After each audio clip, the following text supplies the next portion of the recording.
Sa ating New Year Around the World Special Report para sa araw na ito, alamin natin kung paano ipinagdiriwang ng mga local sa Iceland ang pagsalubong sa bagong taon. Narito ang inihandang special report ni Bombo Isa Cotoner.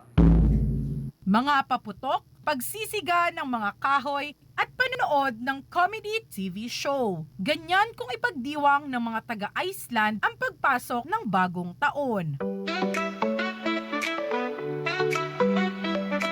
Ang bansang Iceland ay nasa hilagang bahagi ng Europa, karatig bansa niya ang Denmark at ang Norway. Tinatayang nasa mahigit 300,000 na mga Icelandic ang naninirahan dito at 2,000 mahigit naman ang mga Pilipinong dito na naninirahan. Mas nauna tayong magpalit ng taon kaysa sa bansang Iceland dahil 8 oras tayong nauuna sa kanila. Ngayong araw mga kabombo at Castor Nation, para sa iba pang kaganapan dyan sa Iceland tuwing pagpasok ng bagong taon, makakasama natin ang ating Bombo International Correspondent Ronald Fatalia upang iparamdam sa atin ang pagsalubong ng bagong taon ng mga Icelandic. Sa araw ng New Year's Eve, bukod sa mga paputok ay kasama rin sa kanilang pagdiriwang ng salubong ng taon ay ang pagsisiga ng mga kahoy at pagsasama-sama upang magsaya. Nagkakaroon ng mga ganitong pagsisiga ng kahoy sa mismong city center, Reykjavik o maaari rin sa iba't ibang lugar ng bansa. Ang mga lokal ay nagsasayaw at kumakanta na nakabihis pang duwende. Sa pagpapaputok naman ng mga fireworks, may isang lugar sa Iceland kung saan maaari itong masilayan. Sa Hallgrímskirkja Church o Perlan, dito nagtitipon-tipon ang mga tao upang makita ng buo ang maganda at malalaking fireworks.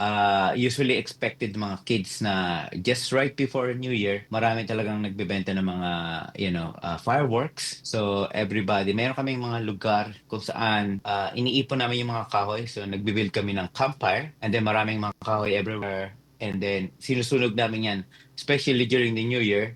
Like maaga pa lang, wala namang maaga kasi dito during winter.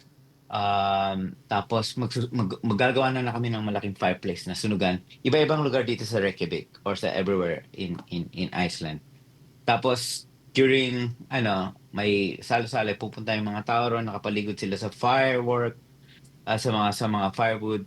And then evening, like typical New Year. Of course there's a dinner as well, and then waiting for the midnight to come in, and then that's when everybody go to these places. Pagkatapos nito ay manonood naman ng mga lokal ng isang comedy TV show na kung tawagin ay Aura Motoskyo o ang The New Year Lampun habang hinihintay ang hating gabi. Ito ay isang palabas na nagpapakita ng mga nangyari sa bansa sa buong taon sa paraan ng pagpapatawa. Hindi ito papalampasin ng mga Icelandic at talagang makikitang nagkukumpulan sila sa kani-kanilang mga bahay. Pagdating naman sa mga pinagsasaluhan sa pagsalubong ng bagong taon, puso rin ang mga ham sa naturang bansa at sinasamahan nila ito ng tsokolate at eggnogs. Kaugnay pa nito, naghahanda rin sila ng roast beef, pabo at itik. Pagdating naman sa mga prutas, wala silang pinaniniwalaan na kailangang bilog ang mga prutas na ihahanda. Yeah, maraming ham dito. I mean, pero yung mga paniniwala ng mga bilog na bagay bago pumasok ang bagong taon, walang ganun eh. Wala. Karamihan dito, mahilig sa chocolate. So, everywhere you go, maraming chocolate. Magkakawa ka talaga. Saka yung mga chocolate dito, one of the best. Yung mga confect, tinatawag nila. Then may mga eggnog sila. And then, of course, just typical alcohol.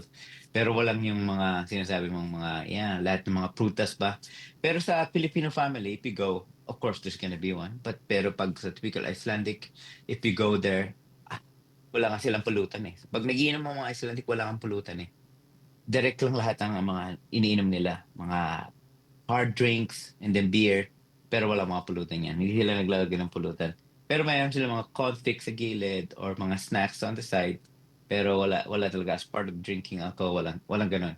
So walang mga paniniwala about what to put in their houses or, what food to serve. Samantala, kilala ang bansa sa Aurora Borealis. Ngunit hindi talaga ito pinagtitipunan ng mga lokal lalo na sa pagsapit ng bagong taon. Dahil hindi naman ito araw-araw na nakikita. Ayon kay Bombo Ronald, makikita ito ng malinaw kapag malamig, madilim, mahangin at walang niebe. Hindi nagagather mga tao around Aurora Borealis. But it's nice. It's just an extra thing if, may mga fireworks and then may aurora din na lumabas. Sa pagpasok ng bagong taon, bagong pagkakataon at pag-asa ang ating masisilayan. Bagong simula para sa ating lahat, saang ibayo ka man ng mundo naroon. Kaya't wag itong sayangin at siguraduhing maging mabunga ang taong 2025. Mula sa Iceland, nais kayong batiin ng ating Bomba International Correspondent ng Ogledelig Meet Hour is O manigong bagong taon mga kabombo at ka-Star Nation.